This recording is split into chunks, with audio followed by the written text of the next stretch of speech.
नमस्कार, मेरा नाम संजय पंचाल है। मैं गुजरात का रहने वाला हूँ और आज मैं राहुल गांधी जी से कुछ सवाल पूछना चाहता हूँ, इसलिए मैं वीडियो बना रहा हूँ। सवाल इसलिए पूछना चाहता हूँ कि राहुल गांधी जी ने जिस हार्दिक पटेल को गुजरात का प्रेसिडेंट डिक्लेयर किया है, आपने गुजरात पाटीदार नेता हार्दिक पटेल को गुजरात का प्रेसिडेंट डिक्लेयर किया है या फिर किसी गुंडे को डिक्लेयर किया है?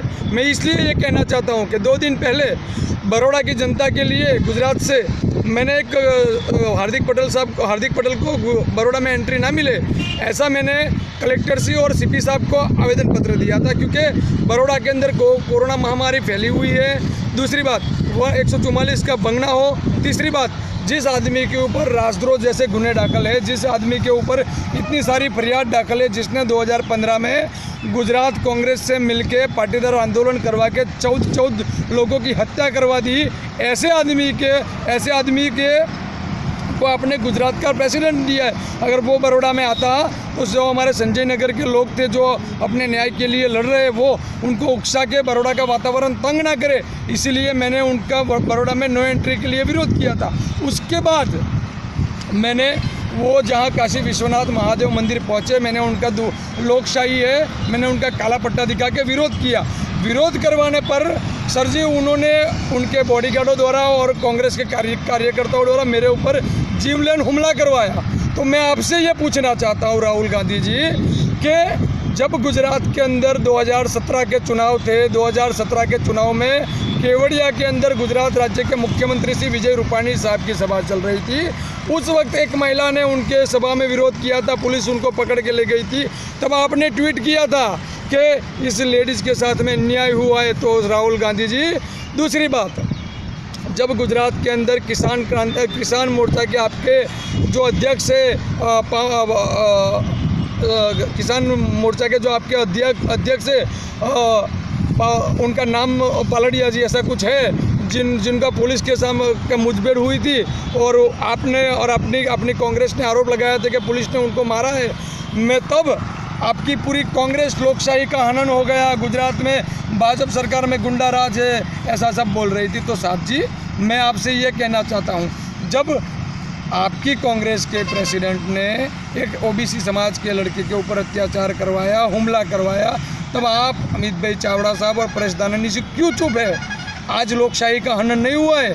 आज देश के आज इतनी गंभीर बात हो गई, आपने ये लोगों ने हमला किया, ये कोई संजय पंचाल के ऊपर हमला नहीं किया है, ये हमला ओबीसी समाज के ऊपर किया है, ये हमला ओबीसी समाज के ऊपर किया है और इसका परिणाम आपको भुगतना पड़ेगा। और मैं आपसे ये बात भी पूछना चाहता हूँ कि तब आपने ट्वीट किया था क्या? आज आपका ट्वीट, फेसबुक सब बंद है, आज आप क्यों चुप है?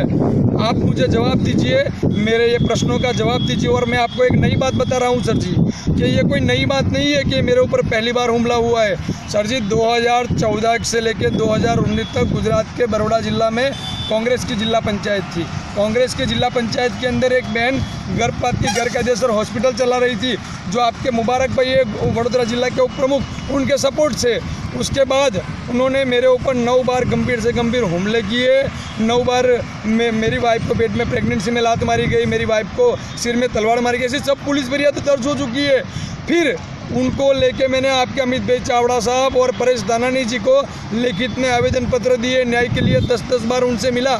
लेकिन मैं मिला इसलिए था कि मुझे ये जानना था कि ये सारे हमले जो मेरे ऊपर हो रहे हैं वो ये लोग वो इनमें शामिल तो नहीं है। लेकिन सर जी, ऐसा ही हुआ कि उन्होंने मुझे न्याय तो नहीं दिलाया। न्याय इसलिए नहीं दिलाया क्योंकि उसके इस पूरे कांड के अंदर आपके सारे नेता शामिल थे। दूसरी बात कि सर जी, ये अगर आपके सारे नेता शामिल नहीं होते तो आज मुझे न्याय मिल गया होता, 10-10 मास मेरे परिवार के ऊपर हमले नहीं हुए होते। आप मुझे ये बताइए कि आपने गुजरात राज्य के अंदर कैसे आदमी को गुजरात का प्रेसिडेंट बना दिया?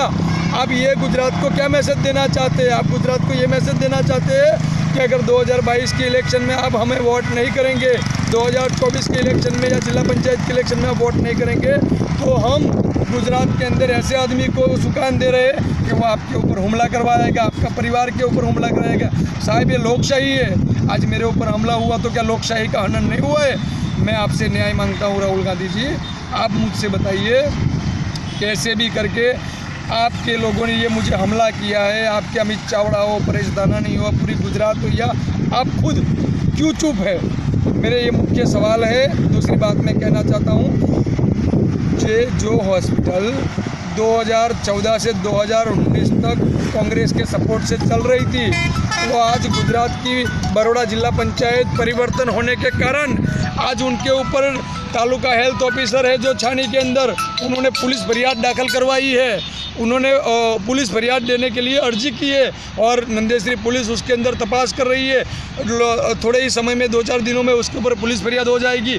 मैं आपको ये पूछना चाहता हूँ राहुल गांधी जी कि जब एक ये लोकशाही है देश के अंदर, आप चिल्ला के लोकसभा में और राज्यसभा में बोलते हैं कि मोदी साहब के राज में या ये गुंडा राज है, अन्याय हो रहा है, लोकशाही का हनन हो रहा है।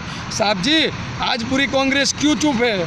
आज एक ओबीसी समाज के बेटे के ऊपर अत्याचार हुआ, हमला हुआ है, तो क्या आप मुझे ये बताइए, लोकशाही के अंदर विरोध करना मैंने कौन सा गुनाह किया है?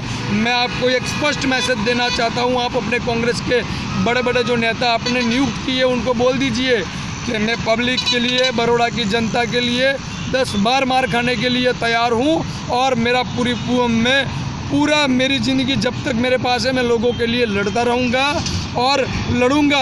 और मेरे पास मेरा ऊपर वाला द्वारकाधीश है, मैं गीता पढ़ने वाला इंसान हूँ, मेरा धर्म कर्म करने का है, मैं कर्म कर रहा हूँ साहब जी। लेकिन मैं आपको एक स्पष्ट संदेश देना चाहता हूँ कि जब भी आपका गुजरात के अंदर आगमन होगा, मैं आपका विरोध 100% करूँगा।